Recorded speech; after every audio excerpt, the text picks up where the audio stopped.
नमस्कार दोस्तों, समाख्या आईएएस के इस यूट्यूब चैनल पर आपका पुनः स्वागत है। हम पढ़ रहे हैं वैश्वीकरण की दुनिया में भारत की विदेश नीति या India foreign policy in globalising world का पहला चैप्टर। और पहला चैप्टर पहली यूनिट में हमने अभी तक डिस्कस किया। उसके आगे हम बात करने वाले हैं कि किस प्रकार से भारतीय अर्थव्यवस्था की भूमिका भारतीय विदेश नीति में रही है। इसको हम डिटेल में समझेंगे और उसके बाद हम समझेंगे कैसे दक्षिण एशिया के देशों में, साउथ एशिया में भारत की कैसी भूमिका रही, क्या भूमिका रही, और अल्टीमेटली हम आज जानेंगे कि किस प्रकार से भारत एक जिसको हम कहते हैं एस्पायरिंग वर्ल्ड पावर बन रहा है, महत्वाकांक्षी वैश्विक शक्ति बन रहा है, और उसके क्या परिणाम हैं, उसके क्या प्रभाव विश्व राजनीति पर पड़ने वाले हैं या पड़ रहे हैं। हम शुरुआत करते हैं। आगे बढ़ने से पहले आप हमारे चैनल को सब्सक्राइब कर लें। वीडियो पसंद आए तो लाइक करें, कमेंट ज़रूर करें, जैसा भी लगे कमेंट को करना है, और दूसरे लोगों को शेयर करें ताकि आपके साथ साथ दूसरे विद्यार्थी भी इसका लाभ ले सकें। हम बात कर रहे हैं भारतीय अर्थव्यवस्था की। हमारी अर्थव्यवस्था स्वतंत्रता की संध्या पर एग्रीकल्चर बेस्ड यानी कृषि आधारित थी, लेकिन ये हमेशा से नहीं थी। अर्थव्यवस्था में 1833 के बाद बड़ा परिवर्तन आया है। परिवर्तन शुरू जब से ब्रिटिशर्स ने हमारी अर्थव्यवस्था में हस्तक्षेप शुरू किया, तब से लेकर के लगातार अर्थव्यवस्था का स्वरूप बदलता रहा। पहले भारत की अर्थव्यवस्था उद्योग प्रधान या जिसको कहते हैं हमारा देश इंडस्ट्रियलाइज्ड देश था, और हम विश्व को बहुत सारे ऐसे उत्पाद बेचते थे जो केवल भारत ही उसको बना सकता था, जिसमें एक सबसे अच्छा उदाहरण भारतीय रेशम के कपड़े का माना जाता है। ठीक है, आगे बढ़ते हैं। तो आज़ादी के समय पर हम पूरी तरह से कैसे थे, कृषि पर निर्भर थे।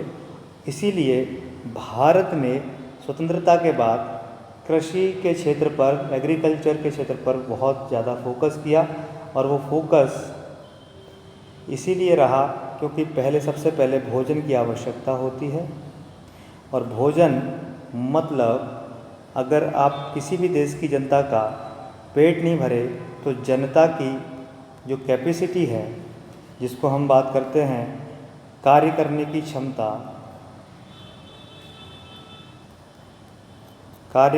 क्षमता, वो लगातार कम हो जाती है। जब कार्य करने की क्षमता कम होगी तो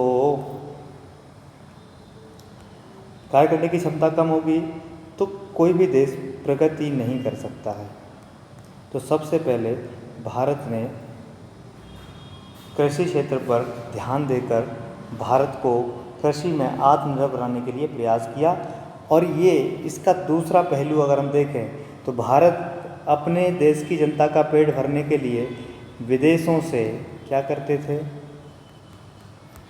खाद्यान्न का आयात यानी इंपोर्ट करते थे।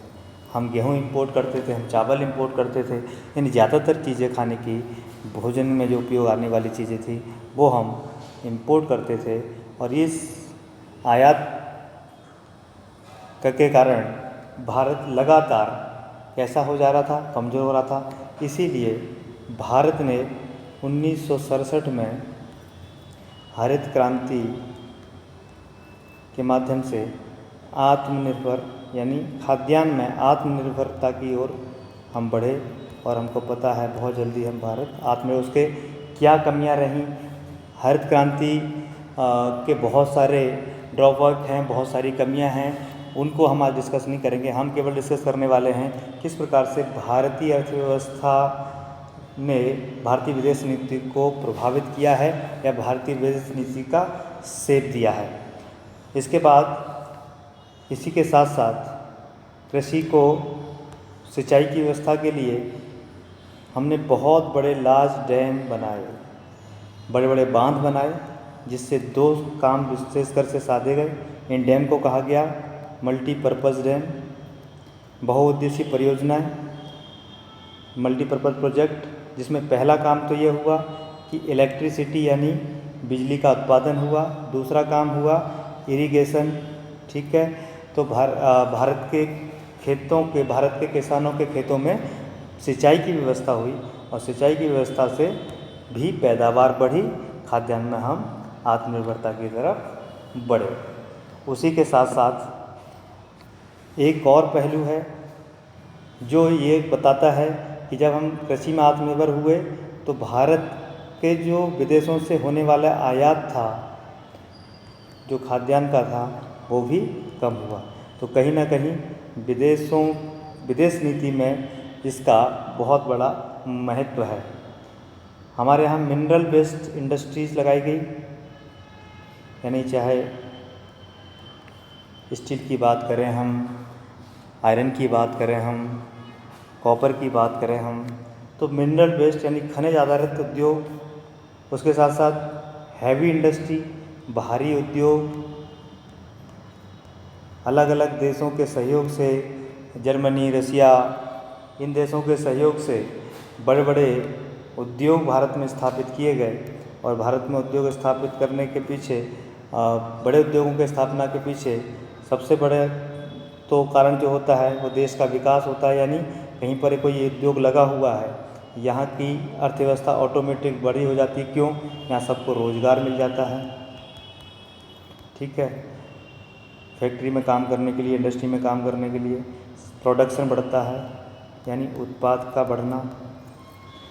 आप इन पॉइंट्स को लिखते जाएं ताकि आपको एग्ज़ाम में किसी प्रकार का प्रश्न आता है, आप इनका उपयोग करके आप अपना प्रश्न को पूरा कर सकते हैं। ठीक है, तो रोज़गार हट जाता है, उत्पादन बढ़ जाता है, उत्पादन बढ़ने से हमारे देश का निर्यात बढ़ता है, निर्यात बढ़ने से फॉरेन रिजर्व बढ़ता है, यानी विदेशी पैसा आता है, विदेशी पैसा आता है तो फॉरेन रिजर्व बढ़ता है, और फॉरेन रिजर्व बढ़ता है तो देश की अर्थव्यवस्था ऊपर बढ़ती है, देश की व्यवस्था आगे बढ़ती है, देश की अर्थव्यवस्था मजबूत होती है। ठीक है, लेकिन ये लगातार ये सब चीज़ें चली, ये सब चीज़ें चलनी किस वे में चली, किस रूप में चली? ये चली हैं केंद्र सरकार के नियंत्रण में। ठीक है, यानी सरकारी नियंत्रण में चली हैं, और सरकारी नियंत्रण में चलने के कारण से दो मूलभूत समस्याएं इसमें आई बेसिकली। वो थी इंस्पेक्टर राज, ठीक है, दूसरा थी रेड टेपिज्म यानी लाल फीता शाही। ये लाल फीता शाही और इंस्पेक्टर राज के कारण से भारतीय अर्थव्यवस्था को गति नहीं मिल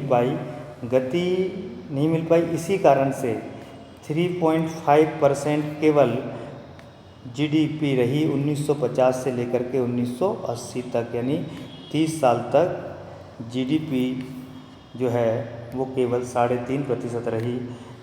1991 में जब भारत के पास फॉरेन रिजर्व नहीं बचा, केवल 3 का फॉरेन रिजर्व बचा, तो भारत ने आईएमएफ से सहयोग करने के लिए कहा। आईएमएफ ने कहा ठीक है हम कर देंगे, लेकिन आपको क्या करना पड़ेगा, इकोनॉमिकल स्ट्रक्चर में बदलाव करना पड़ेगा। इकोनॉमी को का संरचनात्मक यानी अर्थव्यवस्था का संरचनात्मक बदलाव, परिवर्तन चाहिए। भारत इसको स्वीकार कर लिया। इसीलिए भारत ने एलपीजी यानी लिबरलाइजेशन, प्राइवेटाइजेशन और ग्लोबलाइजेशन यानी उदारीकरण, निजीकरण और वैश्वीकरण, इसको अपना लिया। मल्टीनेशनल कंपनीज़ ये भारत में आई। उसके साथ साथ भारत के उद्योगपति जो भारत में इंडस्ट्री लगा रहे थे वो बाहर जाने लगे। साथ ही साथ भारत के अंदर हर व्यक्ति अपना उद्योग स्थापित करने के लिए फ्री हो गया, मुक्त हो गया। तो अपना, अगर आपके पास आइडियाज़ हैं तो आप अपना स्टार्टअप शुरू कर सकते हैं, अपना काम धंधा शुरू कर सकते हैं। इंस्पेक्टर राज ख़त्म हो गया, लाल फीताशाही पर नियंत्रण हो गया। इसीलिए 1992 से इस रिफॉर्म के कारण से 1992 से 2008 तक, कब तक? 2008 तक जीडीपी रही 6.6% के एवरेज में, ठीक है ना। औसतन जीडीपी 6.6% रही, यानी 3.5 से सीधा 6.5 लगभग डबल की तरफ हम आगे बढ़े। उसके बाद 2008 में वैश्विक मंदी आई, लेकिन भारत वैश्विक मंदी में प्रभावित नहीं हुआ। 2008 के बाद क्या हुआ? भारत ने की जो अर्थव्यवस्था है वो और तेज़ गति से बढ़ी, जिस 7.3% 2008 के बाद यानी 2009 से 18 तक एवरेज जीडीपी रही, ठीक है ना। एवरेज जीडीपी रही, इसका मतलब क्या? भारत लगातार आगे बढ़ रहा है। आज की अगर हम बात करें 2022 में, आज 2022 में भारत 3.25 ट्रिलियन 3.25 ट्रिलियन डॉलर की इकोनॉमी बन चुका है। भारत के पास 600 अरब डॉलर के आसपास फॉरेन रिजर्व है और विश्व की छठी सबसे बड़ी अर्थव्यवस्था भारत आज बन गया है। तो स्वाभाविक रूप से भारतीय अर्थव्यवस्था का प्रभाव विदेश नीति बढ़ रहा होगा और भारत का कॉन्फिडेंस लगातार बढ़ रहा है, आत्मविश्वास बढ़ रहा है। क्यों? क्योंकि एक विद्वान हुए हैं असले टेलिस, 2001 में उन्होंने कहा कि अगर भारत की ग्रोथ 7% से ऊपर होती है, अगर भारत की ग्रोथ 7% से ऊपर होती है तो भारत एक प्रभावी स्तंभ के रूप में, प्रभावी देश के रूप में सामने आएगा, जो अब आ रहा है। पिछले 2 साल से कोरोना का काल और अभी वर्तमान की वैश्विक परिस्थितियों के कारण से भारत के साथ साथ पूरे विश्व की अर्थव्यवस्था नीचे गई है। तो अभी ये तात्कालिक कारणों से टेम्परेरी यानी अस्थाई प्रभाव हैं, इनके धीरे धीरे समाप्त हो जाएंगे, ठीक है। भारत एक समय पर सहायता मांग रहा था, अब भारत सहायता देने लग रहा है। कोरोना काल में हमने देखा बहुत सारे देशों को, चाहे अफ्रीकन कंट्रीज़ हों या दक्षिण एशिया के देश हों, चाहे वो अन्य जगह के देश जहाँ पर गरीबी है, भूखमरी है, लोग अफोर्ड नहीं कर सकते, सरकारें वहाँ की इस प्रकार के टेक्नोलॉजी में पैसा नहीं लगा सकती हैं, वहाँ पर इतना संसाधन नहीं है। हमने बहुत सारे कोविड के टीके पूरे विश्व भर को पहुँचाए। उसी प्रकार से हमने सॉफ्टवेयर के क्षेत्र में, यानी जब से हमने एलपीजी अपनाई है तो सॉफ्टवेयर के क्षेत्र में भी भारत विश्व का हब है। बड़ी बड़ी कंपनियों के लिए भारतीय इंजीनियर, भारतीय सॉफ्टवेयर इंजीनियर लगातार काम कर रहे हैं और भारत पर निर्भरता पूरे विश्व की लगभग है सॉफ्टवेयर के क्षेत्र में। तो भारत की विदेश नीति इसीलिए और ज़्यादा कैसी हो जाती है? प्रभावी हो जाती है और आत्मविश्वास से भरी होती है। उसके साथ साथ भारत ने अभी नई चीज़ें जैसे आत्मनिर्भर भारत अभियान चलाया हुआ है। तो आत्मनिर्भर भारत क्या कहता है कि भारत हर क्षेत्र में सेल्फ रिलायंट हो जाए, खुद का सामान खुद ही खरीदे। तो इससे क्या होगा? पूरे विश्व की अर्थव्यवस्था पर प्रभाव पड़ेगा, विश्व के साथ भारत के संबंधों का भी प्रभाव पड़ेगा। तो भारत की विदेश नीति पर भी प्रभाव पड़ने वाला सुनिश्चित है। तो ये तो हो गया हमारा भारतीय अर्थव्यवस्था का प्रभाव भारत की विदेश नीति पर, या भारतीय अर्थव्यवस्था से भारत की विदेश नीति कैसे बनती है, कैसे शेप लेती है, कैसे आकार लेती है। तो ये तो बात हुई हमारी अर्थव्यवस्था की। अगला जो टॉपिक है, अगली हम बात करने वाले हैं कि दक्षिण एशिया में भारत की क्या भूमिका रही। तो सबसे पहले दक्षिण एशिया के हम देश समझ लेंगे। दक्षिण एशिया के देश कौन कौन से हैं? अफ़गानिस्तान, बांग्लादेश, भूटान, भारत, मालदीव, नेपाल, पाकिस्तान और श्रीलंका। ठीक है, तो ये 8 देश जो है वो दक्षिण एशिया के अंतर्गत आते हैं। अब हम देखेंगे कि 8 देश कभी न कभी ये भारत का हिस्सा रहे हैं, भारत के ही से अलग हुए हैं, यानी ये भारत का हिस्सा थे, जिसको हम भारतीय उपमहाद्वीप कहते हैं। ये भारतीय उपमहाद्वीप के ही भाग हैं। तो इसका मतलब क्या हुआ? इसका मतलब हुआ कि सांस्कृतिक रूप से आज भी ये सब पूरा क्षेत्र एक ही है। तो भारत के सांस्कृतिक संबंध सबसे ज़्यादा प्रगाढ़ कहाँ पर होंगे? इसी क्षेत्र में होंगे। हमको स्वाभाविक रूप से समझ लेना चाहिए, क्योंकि भारत इन देशों में सबसे बड़ा होने के नाते और भारत की भूमि से, आज वर्तमान भारत है, यहीं की भूमि से बहुत सारे सांस्कृतिक आंदोलन चले, जिनके कारण से इन देशों में भी सभ्यता, संस्कार, शिक्षा, ये सभी गतिविधियाँ प्राचीन काल में से ही आती रही। तो ऐतिहासिक और प्राचीन परंपरागत संबंधों के आधार पर अगर हम बात करें तो दक्षिण एशिया के जितने देश हैं वो भारत के भाग होने के कारण से भारत के उसके सांस्कृतिक संबंध वो स्वाभाविक हैं। दूसरी बात आती है धार्मिक संबंधों की।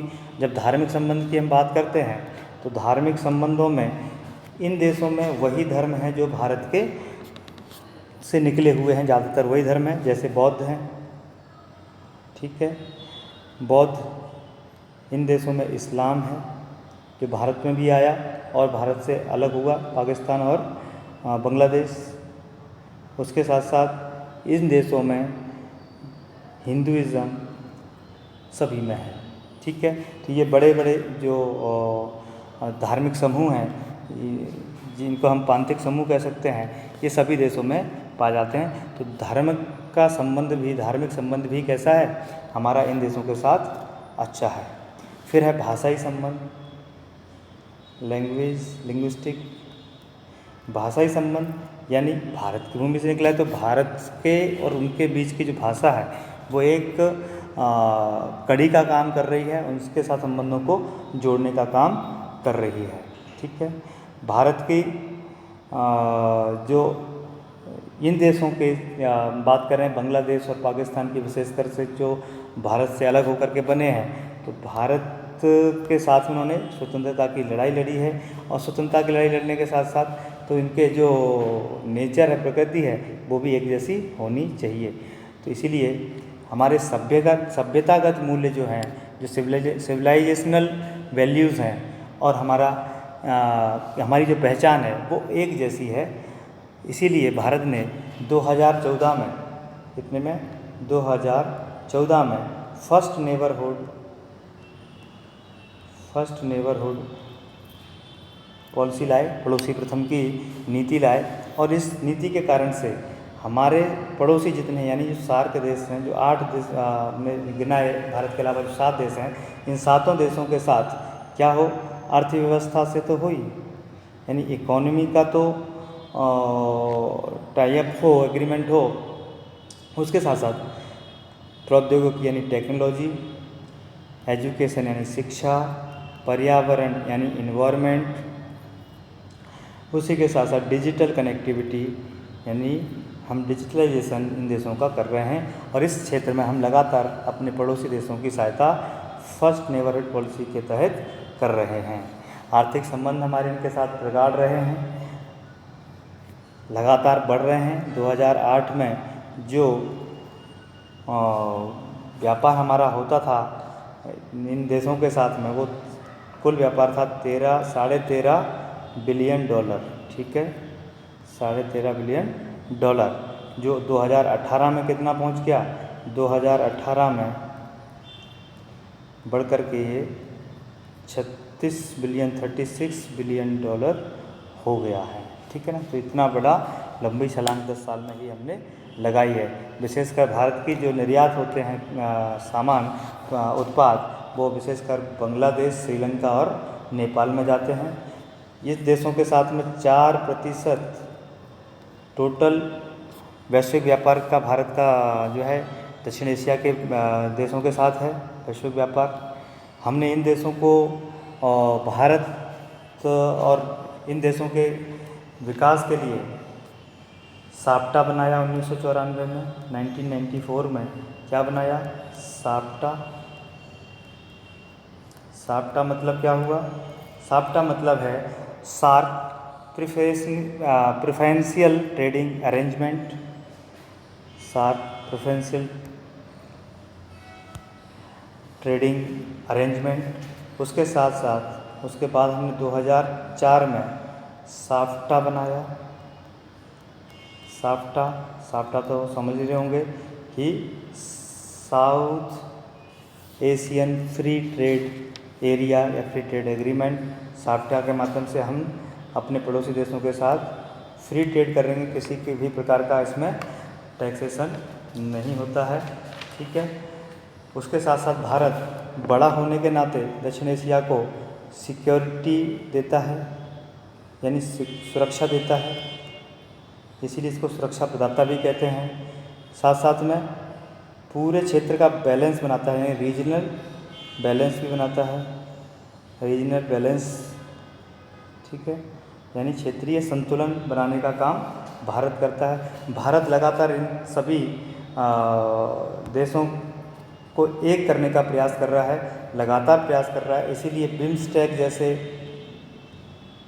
संगठन हैं उनको बड़ी मात्रा में ये सहयोग प्रदान कर रहा है। बिम्स्टेक का फुल फॉर्म क्या है? बिम्स्टेक का मतलब है bay of Bengal initiatives for multi sectoral technical and economic cooperation. BIMSTEC, bay of Bengal initiative for multi sectoral technical and economic cooperation, ठीक है ना। तो ये हमारे बिम्स्टेक का फुल फॉर्म है। अभी बिम्स्टेक की बैठक हुई थी तो ये बड़ा चर्चा में रहा है, हमको ध्यान में रखने की आवश्यकता है, ठीक है। आगे हम बात करते हैं BBIN।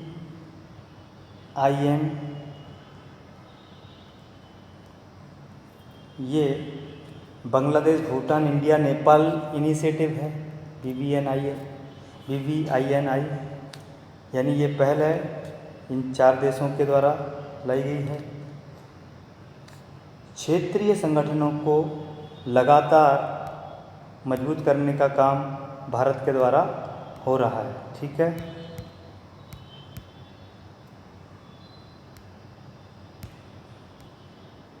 एक मिनट,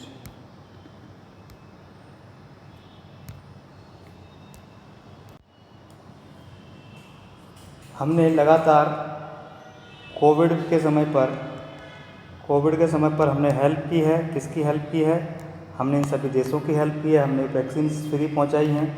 अन्य समय पर भी, जैसे हमने पहले ही बता चुका हूं पिछले लेक्चर में, कि अफ़गानिस्तान को हम आज भी सहायता पहुंचा रहे हैं, अनाज पहुंचा रहे हैं। ये सब हमारे क्षेत्रीय सहयोग, या हम जिसको कहेंगे दक्षिण एशिया के साथ, दक्षिण एशिया के देशों के साथ हम लगातार सहयोग कर रहे हैं, ठीक है। आगे हम बात करते हैं। तो भारत बड़े भाई की तरह व्यवहार करता है, ठीक है, लेकिन भारत का उद्देश्य कभी भी किसी भी देश के ऊपर अधिकार जमाना नहीं होता है, इसका उद्देश्य केवल सहयोग करना होता है। आगे हम बढ़ते हैं। आगे हम बात करेंगे, हम बात करें किस प्रकार से अंतर्राष्ट्रीय राजनीति में भारत का महत्व बढ़ रहा है, भारत की महत्वाकांक्षा बढ़ रही है। अंतर्राष्ट्रीय राजनीति में हमने देखा कि 1991 तक हम चीज़ों को समझ चुके हैं, किस प्रकार से राष्ट्रीय व्यवस्था, परमाणु नीति, ये सब चीज़ें किस प्रकार से प्रभावित कर रही थी भारतीय विदेश नीति को। तो 1991 के बाद भारत की जो परिस्थितियाँ बदली, भारत विश्व बाजार में नए रूप में उभरा, तो इसको लेकर के तो भारत की जो महत्वाकांक्षाएं हैं, भारत जिसको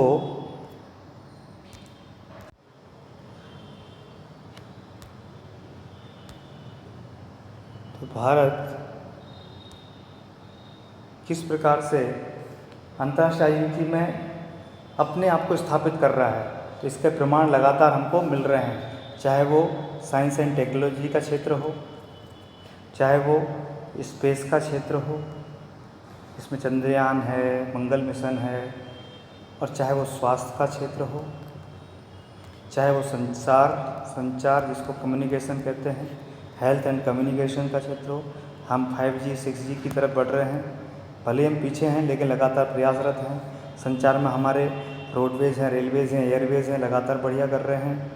हमारा जलमार्ग यानी वाटरवेज़ को हम बहुत अच्छा कर रहे हैं। हेल्थ में हमने कोविड के समय पर टीका बना करके दुनिया को दिखा दिया किस प्रकार से भारत अपना टीका बना सकता है, अपने लोगों को लगा सकता है और विश्व को भी दे सकता है, वो भी मुफ्त में। तो इस प्रकार से भारत लगातार अपने प्रभाव को, अपने महत्व को बढ़ा रहा है विश्व राजनीति में, और इसकी महत्वाकांक्षा किसी पर दबाव डालने की, किसी को विजेता बनाने की, किसी पर राज करने की नहीं है। इसकी भावना क्या है? मानव कल्याण की है, विश्व कल्याण की है, सर्वे भवन्तु सुखिनः की है, वसुधैव कुटुम्बकम की है। इसी के साथ ये चैप्टर हमारा समाप्त हुआ। क्योंकि भारत का उभरना विश्व की शांति के लिए आवश्यक है। भारत का उभरना वैश्विक समृद्धि के लिए भी आवश्यक है। भारत का उभरना मानव कल्याण के लिए भी आवश्यक है। ये चैप्टर हमारा, ये यूनिट हमारी पूरी होती है। इसको समझ करके इसमें दिए गए मेरे द्वारा पॉइंट वो आप नोट कर लें और उनको आप एग्ज़ाम में अकॉर्डिंग टू क्वेश्चंस आप उनको लिखेंगे, बहुत अच्छे नंबर आएंगे। इसी के साथ ऑल द बेस्ट।